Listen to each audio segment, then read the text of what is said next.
Bonsoir à tous, chers coulés, très chers fans de football. Bienvenue dans cette vidéo dans laquelle nous parlerons de l'erreur que Xavi a commise face au Real Madrid. Le 28 octobre 2023, à 16h15, de nombreux fans de football sont devant leur télé ou au stade afin d'assister à l'un des matchs les plus prisés des fans de football, le Classico.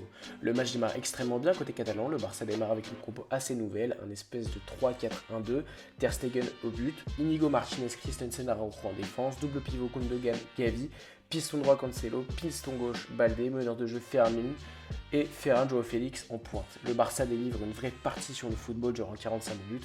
On aperçoit un Barça beaucoup plus en mouvement, les déplacements sans ballon et avec ballon sont extrêmement cohérents. On voyait une vraie animation offensive. L'équipe pratiquait un contre-pressing hyper agressif et très coordonné. Cela m'a fait repenser à un titre personnel à la première mi-temps face au Bayern au match aller l'année dernière en Ligue des Champions. Un Barça hyper dominateur, mais malheureusement pas assez tueur, car oui, malgré le but de Gundogan, le Barça aurait pu repartir au vestiaire avec 3 voire 4 buts d'écart. Malheureusement, ils n'ont pas su concrétiser les nombreuses occasions qu'ils ont eues, et face au Real, c'est impardonnable. 68e minute, Bellingham a égalisé en faveur du Real d'une frappe. C'est le talent qui parle, d'une frappe éblouissante à 30 mètres. Ça a été un vrai coup de massue au moral des joueurs catalans. Et en fin de match, plus précisément à la 92e, Bellingham encore enfonce le clou et fait gagner son équipe.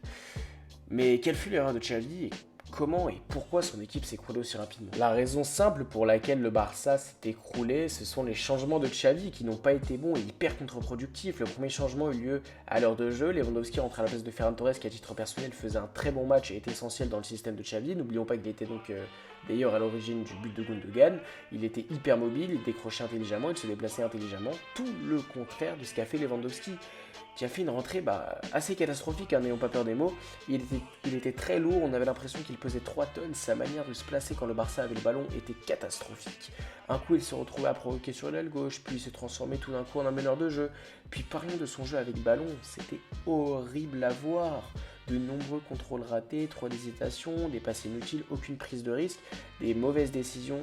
À titre personnel, je trouve que l'âge commence à accuser le coup. N'oublions pas qu'il a 35 ans, puis il est sur la continuité de son niveau médiocre qu'il avait avant sa blessure. Donc la sortie de Ferran, selon moi, a déstabilisé en quelque sorte le bon équilibre que l'équipe avait. Le second changement assez bizarre est celui de Yamal pour Cancelo. Le Barça est repassé à 4 derrière, c'est à partir de ce moment-là que le Barça ne récupérait quasiment aucun ballon. Puis parlons, s'il vous plaît, du choix de faire entrer Oriol Romeu à la place de Fermin Lopez.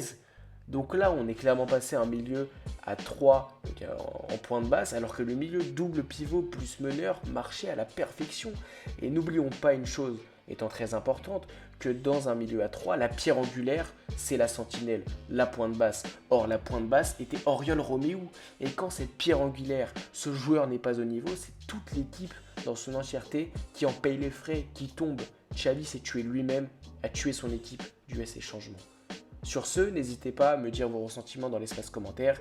Selon vous, qu'est-ce qui a causé la chute du Barça dans ce match? N'hésitez pas à vous abonner à mon Instagram étant en description, à ma chaîne YouTube, likez, commentez, partagez. À très bientôt.